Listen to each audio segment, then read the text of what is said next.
I'm Esther Chen. I'm speaking on behalf of I'm the secretary of the Global Federation of Chinese Business Group. People looking at volunteer opportunities on our own website here in Markham. And they would like to volunteer with people with organizations like yours.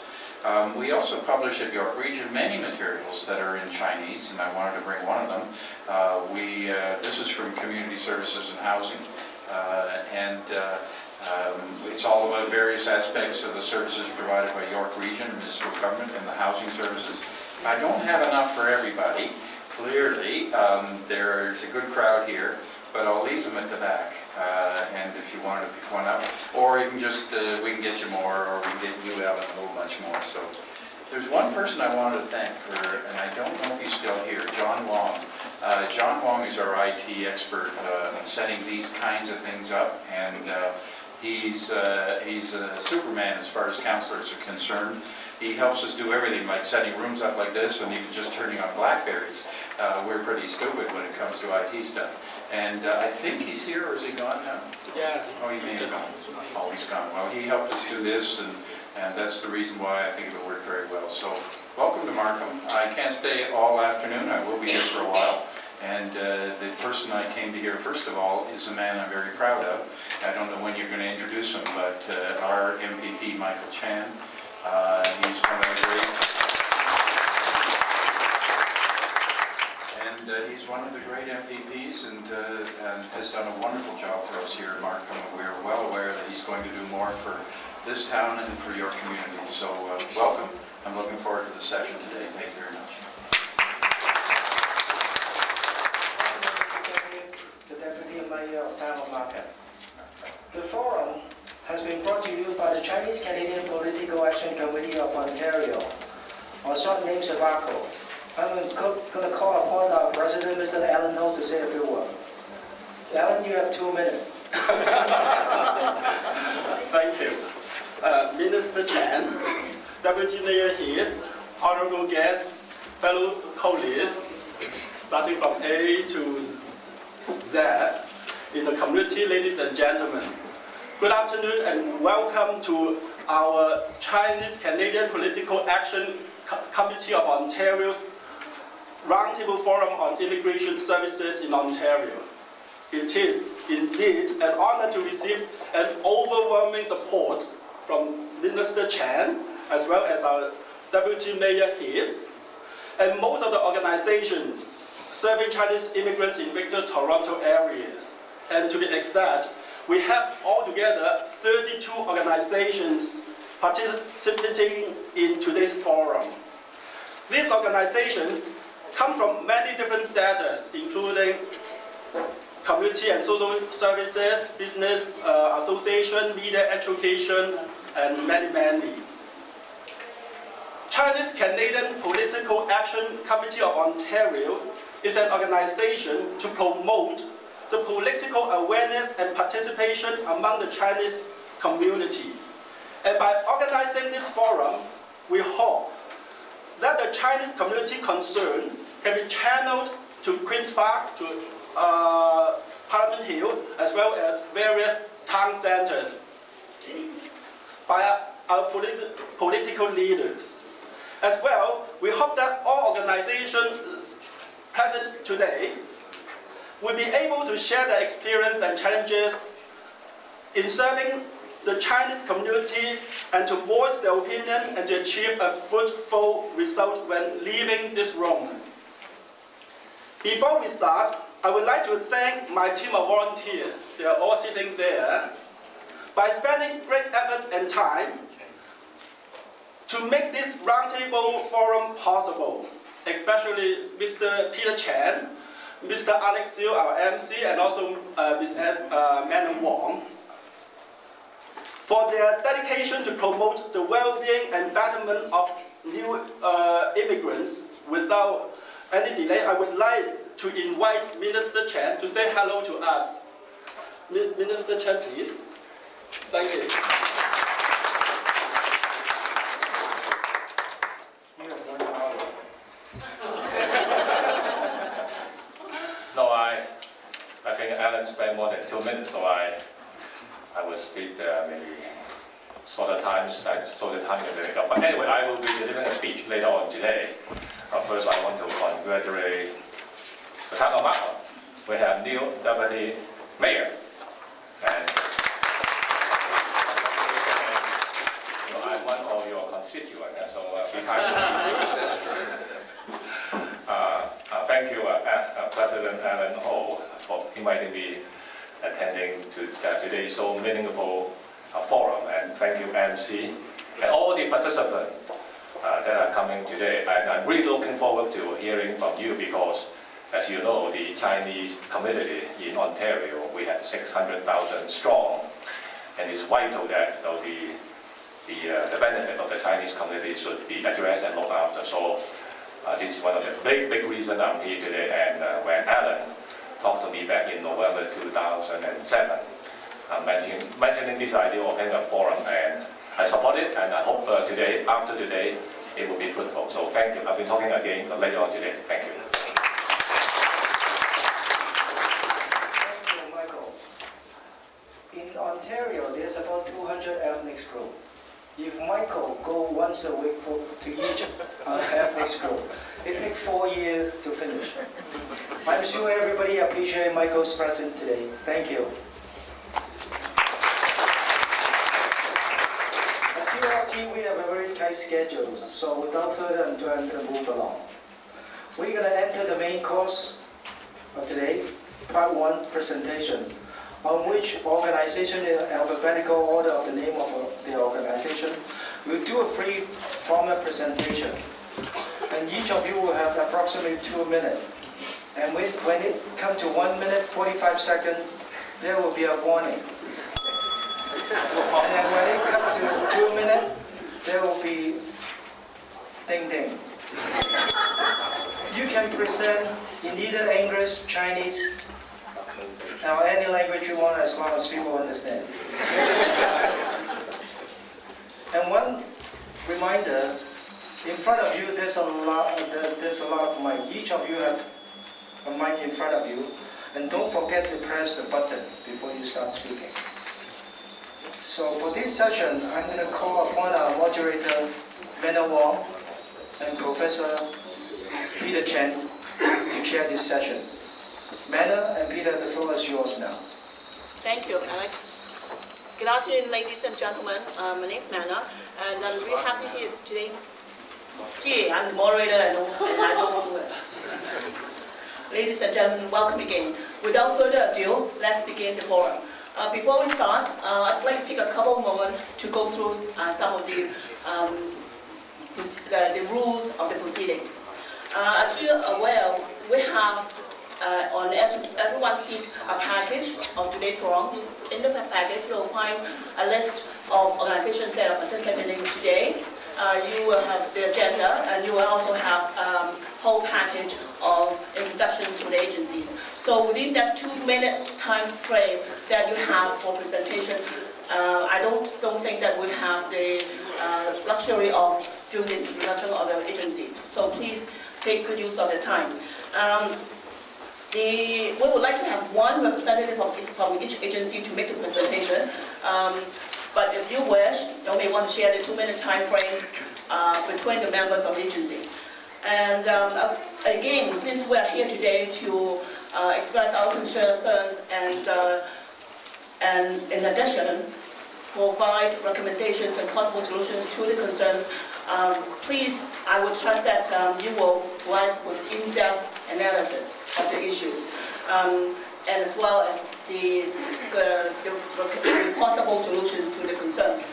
And in order for us to be able to quantitatively reflect your concerns in our report, please don't hesitate to so-called repeat the concerns that other people have expressed already.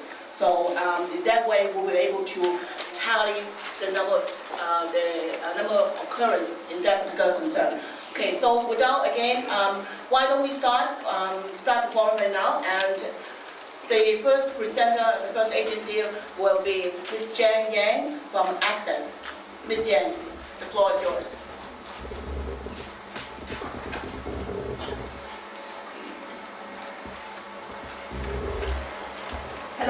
everybody. Okay. Access is a community-based non-profit organization. We have been connecting qualified new Canadians to employers across the GTA since 1986. We receive financial support from the United Way, all levels of government, and corporate sponsors as well. Each year, over 1,500 job seekers are served at our 5 locations across GTA. And our team, we have over 100 staff members. Services provided in 34 languages, including Mandarin and Cantonese. We have 20 full-time job developers to connect job seekers with employers. Next is our mission. Okay. Access assist job seekers from diverse backgrounds facing barriers to employment to integrate into the Canadian job market.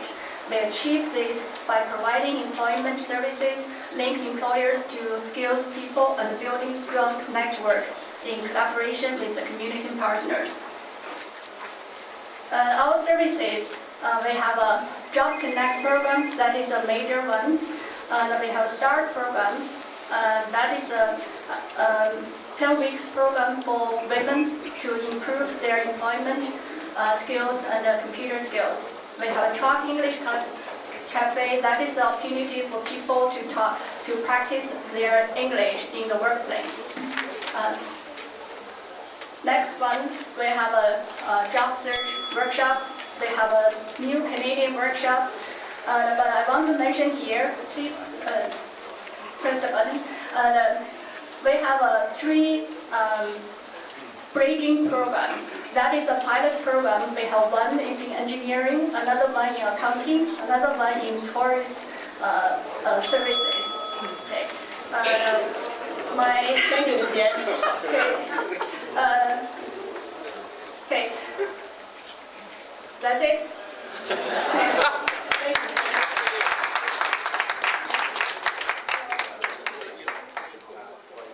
As all the friends here are well known in the community, we see old faces, we see new faces, but the services of the organizations are well known among us. So why don't we go ahead without the basic information of the agency or the service area that you serve, then jump into expressing our concerns of what we see in terms of providing immigrant services here in Ontario. So, one little reminder, could you please turn off your cell phone? Tony Lo from Advanced Business Club, please. Hello everyone, my name is Tony Lo. I'm the president of Advanced Business Club. As well, in the private sector, I own an immigration consulting firm, and I've been doing the business for more than 20 years. Okay, a lot of our club is a non-profit club. We established more than 10 years. Our mandate is to help the new immigrant, especially those interested to open small business, to set their own business, as we help the new immigrants to settle down in Toronto. A lot of people complain to me, especially new immigrants, that they have a hard time to find the job. Especially they just came, and when they're looking for a job, people say you don't have any experience. So if no one helped them to get the first job, how can they have any experience? So the concern for the new immigrants is they have a hard time to find jobs. So my suggestion is like, is it possible from the government to have some kind of incentive program?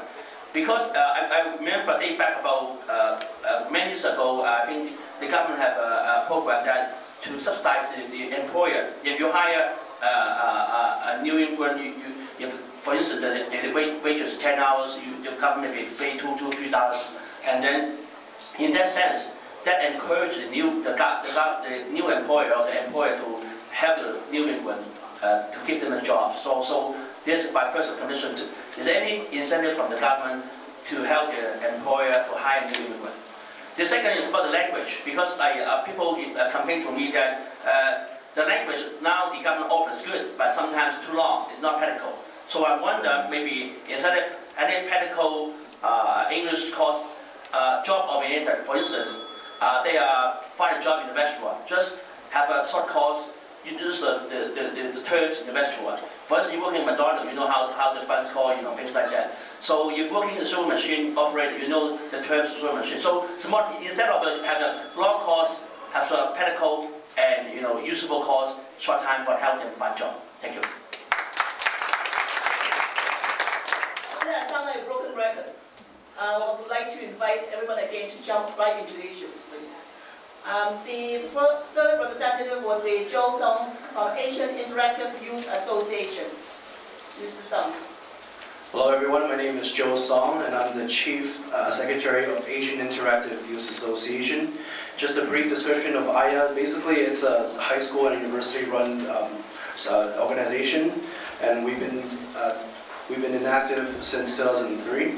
So basically I have 3 points that I want to discuss today about this immigration service, and all 3 points that I'll be talking about today is going to be based on university student, because right now I'm a university student, second year at Ryerson University, and the concerns that I have today it's based on the point of view of a university student and also future university students. So basically the first one I want to talk about is the tuition fees. We know that tuition fees are going up every year, and it's becoming more harder and harder to get loans from the government, like for example OSAP, or if you want to apply for bursaries. And for people who are not sure what OSAP is that OSAP is a program where you get money from the assistant program, and then at the end of your study period you have to return the money back. So that's what OSAP is. And also there are other ways of getting money from the government, which is like from bursaries and everything. But the main point is that we know that every year the tuition fees are going up, and it's getting harder and harder for students to go to the university that they want to go to and to apply for the program they want to apply for. The next point I want to talk about is the TDC fares. The transportation fare is also going up, and I heard that I think during the next few months it's going to go up by another 25 cents or something like that. So having said that, students who are studying in Toronto, for example, U of T, Ryerson, York, they have to face this problem, because in the future, if the TDC fare is going to go up, it's going to be harder and harder for students to commute. And we know that our goal is to try to reduce, people driving and trying to get more people on the subways and the trains and everything. So if the TDC fares go up, then it will not be a great idea.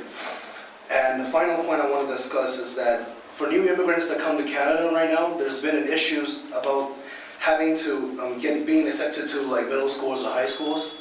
For example, new immigrants have to live in a certain place for a certain time before they can be accepted into the schools. So I think that's another problem that we might have to discuss about.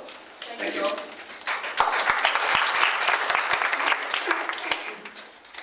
We will have Ms. Joanna Low from Association of Chinese Canadian Entrepreneurs. Ms. Low. Unfortunately, she couldn't make it today, so we're moving along.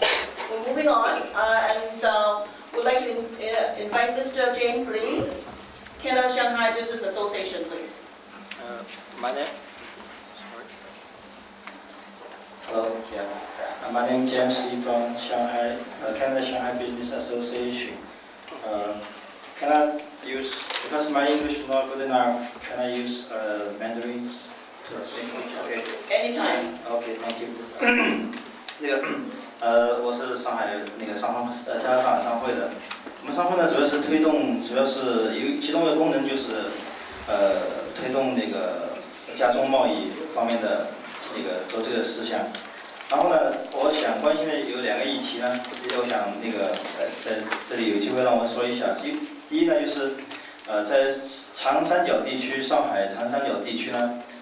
集中了江苏和浙江地区呢，集中了中国的一些很著名的企业家。这些企业家呢，经过中国30年的改革开放以后，这些企业呢从小到大已经壮大起来。然后这些企业家呢，也是最具有国际眼光的企业，他们就很想关心加拿大市场，想进入这个企业发展一定要走向国际，他们想进入加拿大市场。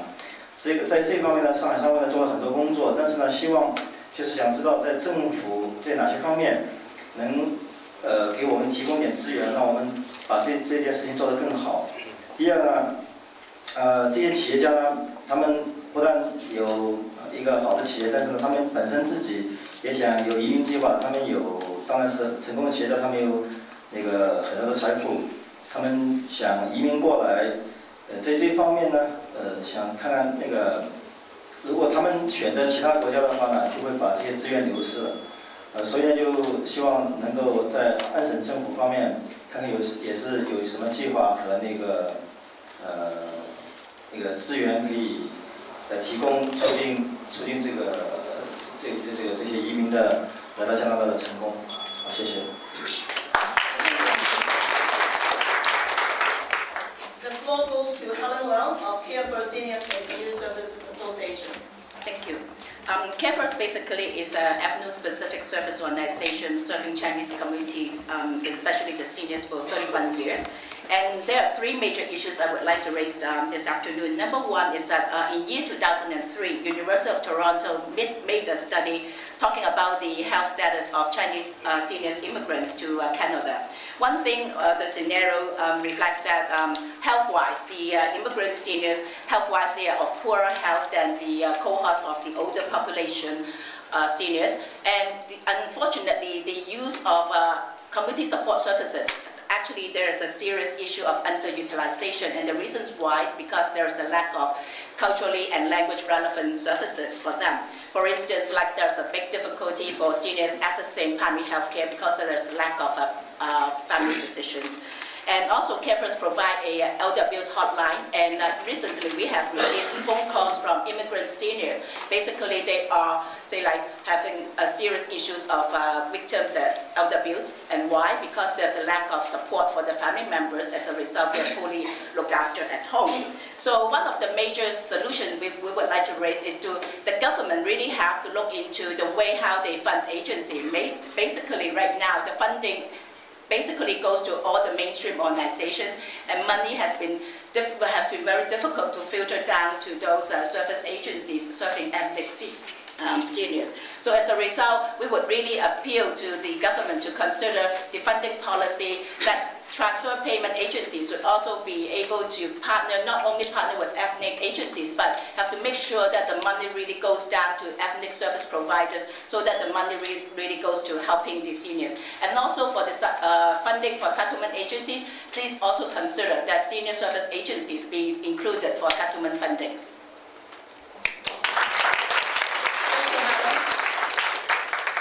I believe Professor M.Y. Chen will be the next presenter. Yes. Thank you, Mena. Professor Chen, please. Thank you. Please refer to our PowerPoint. Please refer to our PowerPoint presentation in these 2 minutes presentations. The CCM Toronto Centre is the 4th community centres under the umbrella of CCM Canada. Our centre in Toronto was opened 6 months ago, offering a wide range of community services. Within the 9,000 square feet of space, there's an excellent lounge, a book room, and auditoriums of different sizes. The service of CCM Centre are planned and developed by a team of experienced social service professionals. In our first 6 months of operations, we provide 211 events and classes for our communities, and we had 4,989 service users and 1,129 volunteers. We have 2 messages today for the government. We believe that the social services model in Canada right now is a model that we specialize in different areas. So different organizations provide social service in different specialized areas. But the problem is that in this way, the social service would be fragmented and discoordinated in many cases. So we believe that the government needs a holistic strategies for social service, especially for new immigrants, so that different kinds of social service can be coordinated and connect. Our second message today is that it is very important for the government to provide strategies for caregivers For example, in family, the women, the mothers, are caregivers in the family units. If we can help them, then they can help the family members in the new immigrant families. We have two major messages today for the government to consider. Thank you so much. We will invite Mr. Daniel Moy of the Center for Information and Community Services to speak to us. Thank you very much. Say, on behalf of CICS, we'd like to bring the attentions to the following few points. First of all, we have agreed very much on that we have to deliver services in a more holistic approach. We have to take care of not only for the people who are looking for jobs, we have to take care of the people who are living in the family, the seniors, the caregivers. We also have to bring the attention of the needs of the young people. Well, young immigrants, they have their own challenges, a lot of challenges from their side. So the government and all the service providers should not ignore the need of the youth immigrant. We also want to bring the attentions of everyone to the possibility of exploring new ways in delivering services. We have very effective way in delivering settlement services nowadays, but with the development of technologies and the disbursement and new immigrants coming into Canada, we need to explore new ways. Using internet services to providing services on a web-based purpose is one of the future.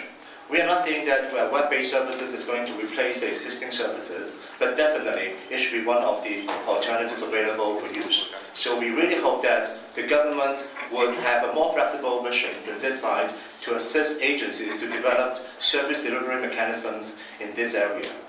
Last but not least is ESL program. Tony mentioned about the importance of language training. We agree that. But more importantly is we know that there will be a lot of resources devoted on the ESL training in the next few years. What I want the government to alert to is, other than the school board and colleges, there are a lot of social service agencies and community service agencies who are able and capable to deliver those ESL classes. So when the government make determinations or decisions on how to allocate resources on the ESL area, don't forget the possible contribution that can be made by local services agency. They have the capabilities and they have the experiences, and they can work together with the government and the school board and the colleges to deliver a very effective ESL program to our new immigrants. Thank you very much. Next, we will have Sandra Zhang from Certified Management Accountants. Good evening, everybody. I'm Sandra Sang from Certified Management Accountants of Ontario, and I'm very pleased to be here today to tell you about the services that we offer to immigrants and internationally trained professionals who are interested in one of the 3 accounting designations in Canada. Over the past 7 years in my capacity as Regional Director of Marketing Communications at CMA Ontario, I have met many internationally trained immigrants who come from finance or accounting backgrounds who are having trouble getting into their trained professions here in Ontario. So being one of the few ethnic groups in management at CMA Ontario, I've been able to get buy-in from our senior management to come up with various ways to remove many barriers to entry into one of these professional accounting designations. So what we do at CMA is we do the following things to help a lot of immigrants get into the CMA program and be able to get the CMA designation within about 3 years of part-time studies. Currently, about 25% of the new CMA graduates are internationally educated professionals, so that's a great advancement that we've made. We offer free evaluation of university transcripts and credentials to people even before they arrive in Canada, so they can find out where they stand. And we also offer free CMA information sessions across Greater Toronto Area and across Ontario at many of these agencies that you see here today: Access, Skills for Change, YMCA, etc., Newcomers Information Centers, etc., etc. We also offer a lot of CMA student memberships at very low cost to help internationally educated professionals find jobs in Ontario, and also allow them to take a 7-month part-time fast-track program to cover the prerequisites for the CMA entrance exam so that they can effectively complete the CMA program within about 3 years of part-time studies. We also, in some cases, accept up to 1 year of past qualifying and verifiable work experience. So if you have questions about any of these to help, we do offer free CMA information sessions, so we are pleased to offer that to all of your organizations so that we can reach your clients to tell them about these services to help them get a designation faster. CMA Ontario is the fastest growing accounting designation in Ontario currently, so we would like to keep that up, and certainly helping immigrants with that has helped us to grow very quickly. Thank you. Thank you. Mr. Sean Wu of the Chinese Business Chamber of Canada. Thank you. My name is Sean Wu. I'm representing Chinese Business Chamber of Canada.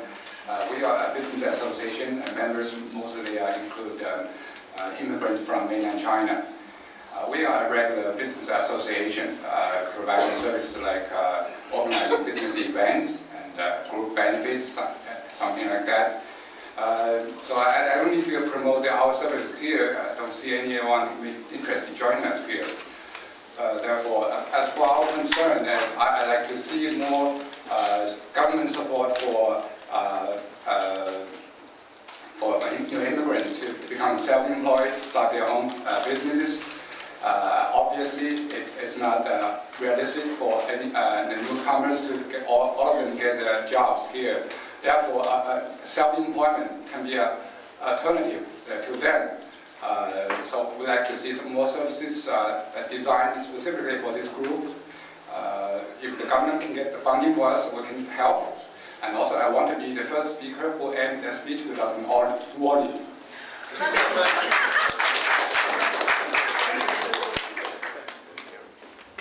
With us today, we will have Karen Sun from the Chinese Canadian National Council. Karen, please.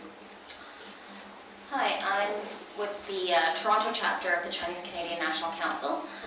We're an organization that promotes equity, social justice, inclusive civic participation, and the respect for diversity. With respect to immigration issues, we did a recent study with some researchers at the University of Toronto, and I'll give a copy of this to the minister at the end of the session today. Some of the recommendations from the study include the need for more accurate information about the Canadian labour market to be available to immigrants prior to their immigration to Canada.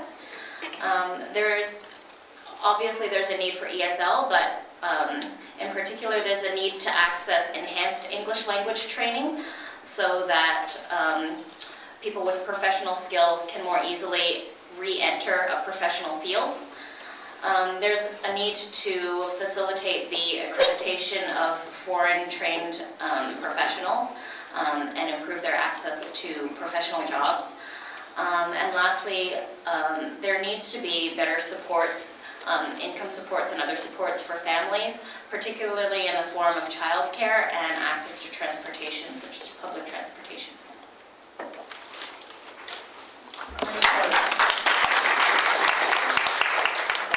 The next speaker will be Mr. Patrick Al of the Chinese Family Services of Ontario. Yes, my name is Patrick. I'm coming from Chinese Family Services. Our agency is mainly to provide individual marital and family counseling to the community. I think all of them are aware of in the past few years, there are quite a lot. At least 25 family charities. I mean, 25 is all these charities is widely published in the media. And then the government said, okay, we are going to take care of this to have the newcomers. But let me tell you, it's not the Chinese issue. It's all the Ontario issue that when we approached the Ministry of Citizenship, they said, sorry, counseling is not a word in our dictionary. We only provide settlement services. And then when the tragedy happened again, suicide, homicide, and everything is happening again, and then all the community donation to have this family, and actually quite a lot of cases can be proactively can be prevented for these family tragedies happen. And just because the services, the community has no such services. It's not funded by the Ministry of Citizenship, and even though citizenship is saying that we only provide settlement, settlement doesn't include counseling. Counseling is never a word in our dictionary. So I would like the government to look seriously into this situation. It's not just in the Chinese community. It happens in all the community, ethnic community. It's the same.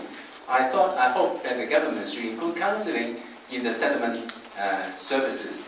I think this will help the community, not just the Chinese community, every community in Ontario for the newcomers. Thank you.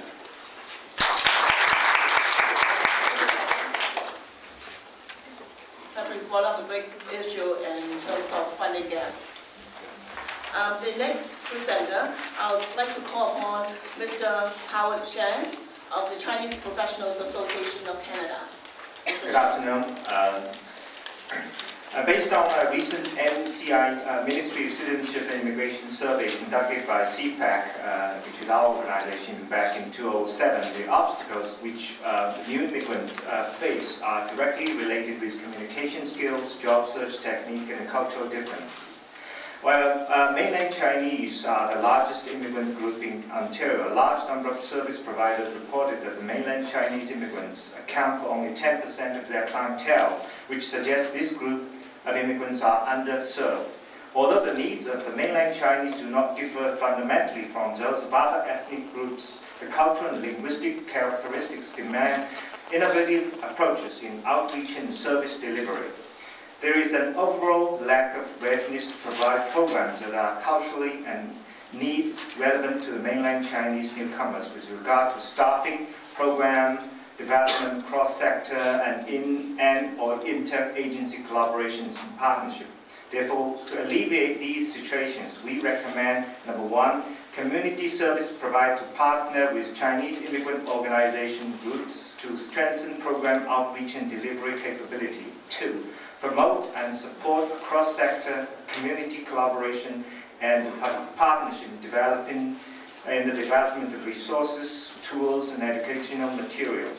Three, to adjust funding directions to support program services that address the needs of priority in profession-specific language training, credential assessment, employment that commensurate to the training of immigrants, for instance, internship programs in public sectors or corporate sectors. Four, continue the effort to study best practices and successful models with a focus on their transferability. Five, no-nonsense collaborations with, between different levels of governments in the area of funding programs and services. Together, we can make a difference. Thank you. Mr. Zhou Jiang from the Chinese Professionals Association of Canada. The next presenter that we will have will be from the Federation of Chinese Canadians in Markham, Ms. Emily Ng. Good morning, or afternoon actually. My name is Emily Ng, the Director responsible for Special Project and Public Relations. Our Federation of Chinese Canadians in Markham basically is, our objective is really taking care of the well-being of Chinese Canadians in Markhams and taking care of human being involvement in processes of involvement in our societies, remaining divided into four sections. The seniors, which we have a senior center together with Markham Cultural Center, taking about 6,000 square feet in second floor of Market Village, which is really the first sizable Chinese cultural center in Ontario, providing programs and different things. Senior center create activities that make seniors happy. Mahjong, traveling, parties, like for instance today between senior and culture they have music on wheels starting helping Alzheimer's Society to promote their organization activities and then go on to different nursing homes performing for seniors. And our cultural centers runs activities for brush painting, Chinese brush painting from Lawrence, and we have Chinese Kung Fu organized by the Shilong Kung Fu Grandmaster Huachong Master, and different activities as well as helping new immigrants English and so forth. And sports and recreation clubs operate over 40 gyms in York regions and different activities from Monday to Saturdays, and as well as the Chinese Chamber of Commerce have different things that help promote business. And when issues like signage that came into problems in 1995, we took up the fight, and the SARS that came in 2003, where we started the Taste of Asia Festival. Thank you. Thank you, Emily. Again, I was inviting the participants to speak in terms of the seating order, but apparently I missed one, which is the organization of CMCC Mandarin Group. And we will have Alice Will from CMCC Mandarin Group to speak to us. Hi, everyone. Hello, everyone. You see the access issues here, like that reflects the access issue. Like if you were not called upon, if you were not raised, then we don't think you'll have a chance. So we are representing the Chinese Mothers Catholic Church today, and we have quite a number of Mandarin-speaking newcomers with the church. Our church has over 13,000 parishioners, and we are in the York region. We have a lot of highlights today, and the main highlight is pre-arrival. Before the new immigrants arrive in Canada, we recommend that they have to expand the availability of pre-arrival services by setting up satellite office at the 10 top immigrant source countries with the following services. Like with the settlement services, a disc providing the information on settlement information on settlement were there, so that when they got the confirmation of landing, they can have the disc, they can will it, they understand the situation in Canada. For a settlement language training program, if there are productions, this again, productions like distance learning, we got Canadian language benchmark level 1 to 5, self-learning is produced for purpose of closing the gaps and barriers of the daily communication within the new immigrants. So when they were back home, they preparing to come here. Before that, they got all this information, they learned the languages, and it will be definitely a benefit for them.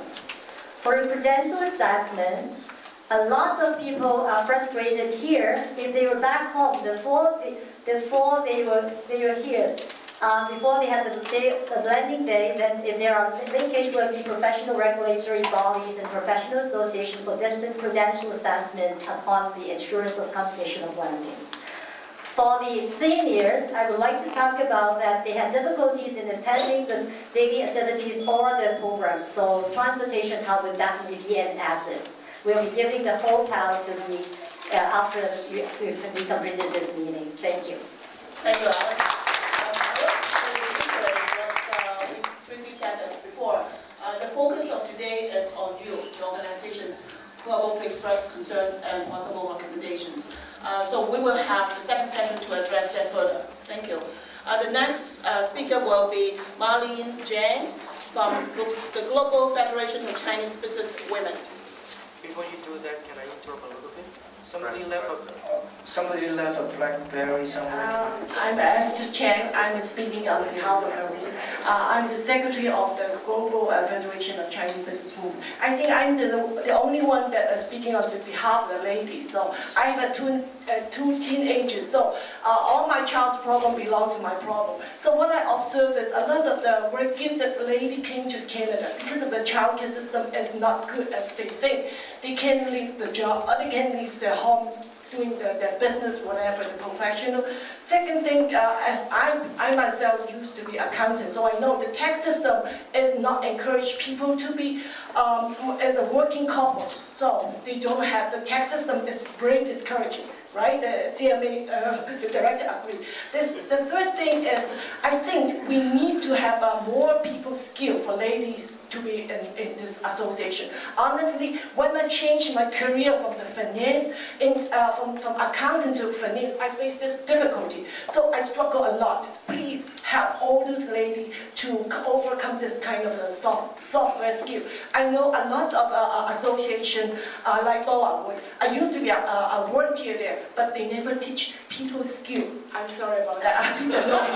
So I used to be a volunteer there. So the people is so important. Okay. So the fourth thing, I think we need to support the teenagers in a way. I know that they do a lot of community work but right now, all the people saying Chinese community from the mainland China is the main work right now, the new immigrant. So what I find in our youth association, Joe just mentioned about, they don't go to that kind of association. The reason is people that they can't speak the language, the Chinese language, Mandarin.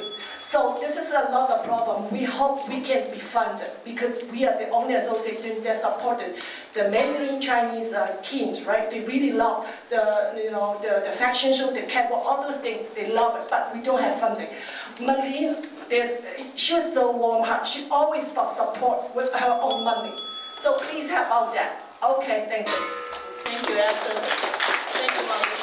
That's most of all you needed. We are all open-minded people here, and of course, we have the government who is open-minded as well. The next presenter will be Mr. Raymond Zhang from the Hong Folk Mental Health Association. Thank you. Hong Kong Mental Health Association recommendations are focused on migration and mental health.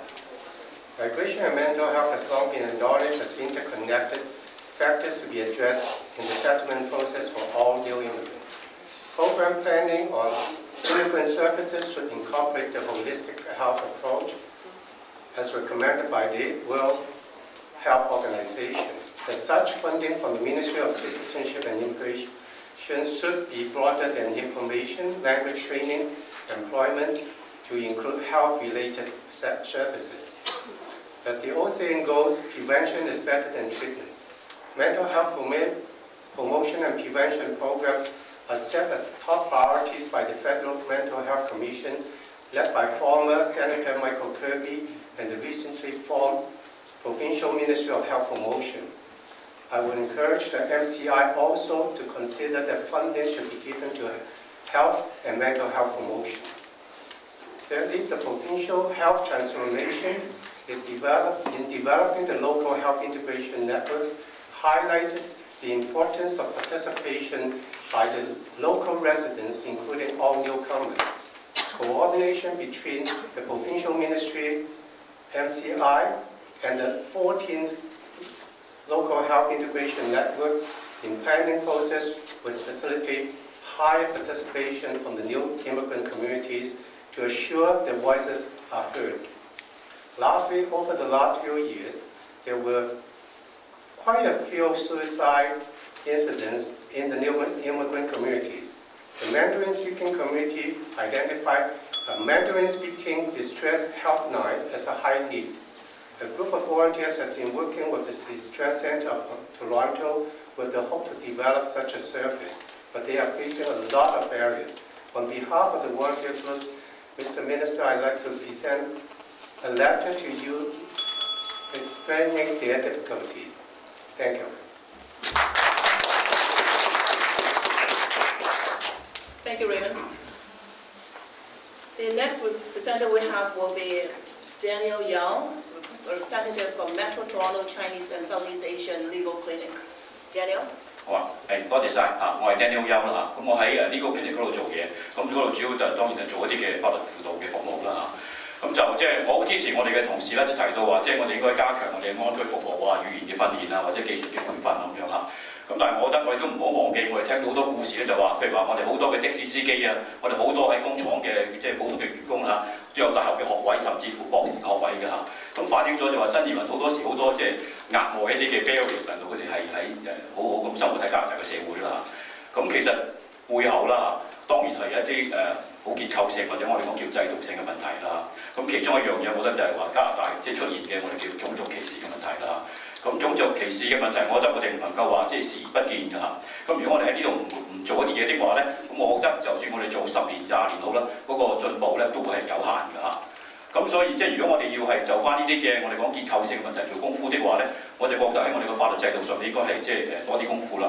尤其是就話即係以往嚟講，安省有一個叫做即係我哋講叫就業平等嘅法例啦 ，Employment Equity Act 啦，我哋講下。咁同埋即係呢度嚟講點樣去即係制定到即係等新移民有一個公平嘅就業機會啦。另外就話一個我覺得仲有強大同埋好健全嘅即係人權保障嘅法案啦嚇，咁都會係十分重要嘅嚇。咁另外就話我提到我哋自己本行啦，就話嗰個叫法律我哋叫法律援助嗰個服務啦，或者我叫呢個有 chair 嗰個 support 有幾大啦嚇。咁咁最近即係省政府啦，亦都喺翻嗰個即係我哋講叫外國培訓嘅專業人士啦，嗰個嘅學歷成績嗰個制度啦。咁呢方面嗰個嘅我覺得嗰個法律或者制度啊嚇，咁應該即係省政府都會做一個嘅我哋講叫即係一個領袖性角色啦嚇，就翻呢方面嗰個嘅障礙啊，或者嘅要點樣開創啊，我覺得嚇，希望可以做多啲功夫嘅嚇。咁另外一樣關於我哋嘅選舉嘅制度咧，目前我哋嘅選舉咧好多時就話，即係如果你唔係公民咧，你係唔可以投票㗎嚇。咁呢樣嘢我覺得對好多即係新移民，但係佢未變為公民嚟講，我覺得係唔係咁公平㗎，因為佢個聲音咧喺個選舉制度上面完全反映唔到嚇。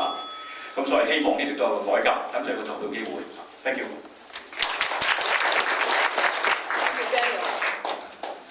On the list of participants, we have Audrey Jiang from Mississauga Board of Chinese Professionals of the Mississauga Chinese Business Association. Victor? Hi. Okay, today we want to talk about a program, No Canadian Experience and Soft Skill Training, sponsored by MCI. I'm going to have my partner, George Carrier. My partner is also past chair of Mississauga Board of Trade. George, go. Thanks. From a business perspective, no Canadian experience really is a euphemism for you're not going to fit in with our organization. There's not going to be a good organizational cultural fit. And Victor and I put a proposal together to MCI for soft skills business training, and we were funded by the minister, and we thank him. But we found that we were right in looking at this problem from a soft skills standpoint, because half of our candidates are employed before they finish our program. But we're also finding from the Chinese community there's an additional difficulty that they face, and it's the language issue. And there's the soft skills, imbuing that, learning that, is taking a lot longer for Chinese Mandarin speakers, native speakers. They're falling behind other newcomer groups. For example, when English-speaking Nigerians or from Pakistan or from India are looking for jobs, we get them through soft skills training, we can present them to get jobs.